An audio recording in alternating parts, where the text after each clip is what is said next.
రాగి లడ్డూలు పర్ఫెక్ట్‌గా రావాలంటే ఒకసారి ఇలా ట్రై చేయండి. నేను 2 టైప్స్‌లో ట్రై చేశాను. ఎలా వచ్చిందో మీకు చెప్దామని ఈ వీడియో తీశాను. చూడండి ఈసారి పర్ఫెక్ట్‌గా వచ్చాయి. ఫస్ట్ టైం పర్ఫెక్ట్‌గా లేదు. ఒక చిన్న టిప్ మనం ఏ రకంగా చేస్తే పర్ఫెక్ట్‌గా వస్తాయన్నది దీనిలో చూద్దాం. హాయ్ అండి. నేను మీ Maheshwari. Welcome back to my channel. దీనికోసం నేను ఒక ప్యాన్ తీసుకొని అందులో కొంచెం నెయ్యి వేసుకొని ఒక కప్పు రాగి పిండిని స్లో ఫ్లేమ్లో వేయించుకోవాలండి. మంచి వాసన వచ్చే వరకు మనం స్లో ఫ్లేమ్లోనే వేయించుకోవాలి. చూడండి ఈ కప్తో ఒక కప్పు వేసి వేయించుకుంటున్నాను.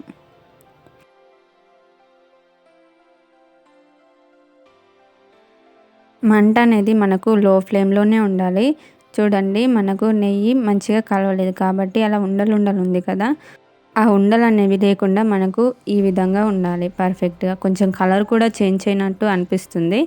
మనకు స్మెల్‌ని బట్టి మనకి ఇది వేగిపోయిందని మనం అర్థం చేసుకోవాలి. దీంట్లో నేను హాఫ్ కప్పు, ఒక కప్పుకి సగం కప్పు కంటే కొంచెం తక్కువనే బెల్లం పౌడర్ తీసుకుంటున్నాను. చూడండి దీన్ని వేసుకొని మంచిగా కలుపుకోవాలి. నేను ఇది ఫస్ట్ రకం అండి. ఇంకో రకంగా చూపిస్తాను దేంట్లో పర్ఫెక్ట్‌గా వస్తాయని. చూడండి ఇక్కడ రావట్లేదు. నేను ఓన్లీ బెల్లం పౌడర్ వేసే కలిపాను. దీంట్లో కొంచెం కొంచెం నేను నెయ్యి వేసుకొని, అంటే మనం మినప లడ్డూలు చేసుకుంటాం కదా, ఆ విధంగా ట్రై చేస్తున్నాను. చూడండి వస్తాయో లేదో.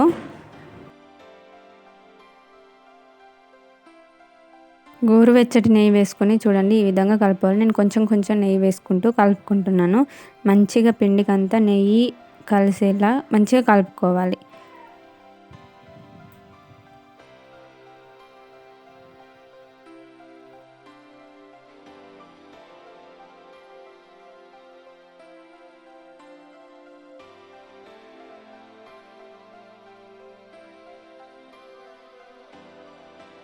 ఈ విధంగా గోరువెచ్చటి నెయ్యి వేసుకున్న తర్వాత లడ్డూలు అనేవి ఇలా వస్తున్నాయి.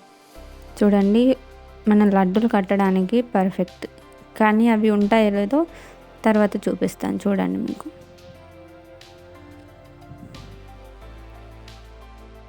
చూడండి మనకు లడ్డూలు అన్నవి అయిపోయాయి. నేను ఓన్లీ బెల్లం పౌడర్ వేసి చేసిన లడ్డూలు పర్ఫెక్ట్‌గా కాలేదు. మనకు షేప్ అనేది కరెక్ట్‌గా వచ్చింది కానీ లడ్డు అనేది పర్ఫెక్ట్‌గా లేదు. నేను హాఫ్ కప్ కంటే కొంచెం తక్కువనే బెల్లం తీసుకున్నాను కదా, ఇప్పుడు కొంచెం వాటర్ వేసుకొని మిగిలిన కొంచెం, అంటే హాఫ్ కప్ వరకు అనుకోండి, అంత బెల్లంలో లైట్గా వాటర్ వేసుకొని, నేను పాకమేం పట్టట్లేదు, లైట్గా బెల్లం కరిగించుకొని కొంచెం ఇట్లా చూడండి ఇందులో చూపించిన విధంగా ఇలా చేసుకొని, పాకమేం అవసరం లేదండి, ఇలా చేసుకుని కొంచెం దగ్గరకు అయిన తర్వాత ఒక బౌల్లో తీసుకొని నేను చూడండి ఈ విధంగా ఉండలు కడుతున్నాను. వేడిగానే ఉందండి.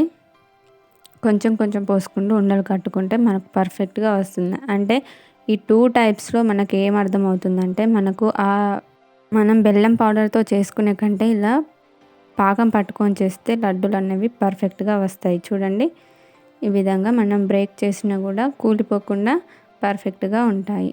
మనం రాగి పిండిని ఏ రకంగా తీసుకున్నా కూడా మనకు హెల్తీయేనండి. పిల్లలు కొంచెం ఇష్టపడరు కదా, అలాంటి వాళ్ళకి ఇలా చేసి పెట్టండి, చాలా ఇష్టంగా తింటారు. దీనివల్ల మనకు చేసినట్టు ఒక ఎక్స్పీరియన్స్ అనేది ఖచ్చితంగా వస్తుంది కదా. ట్రై చేసి ఎలా వచ్చిందో కామెంట్ చేయడం మాత్రం మర్చిపోకండి. Thanks for watching.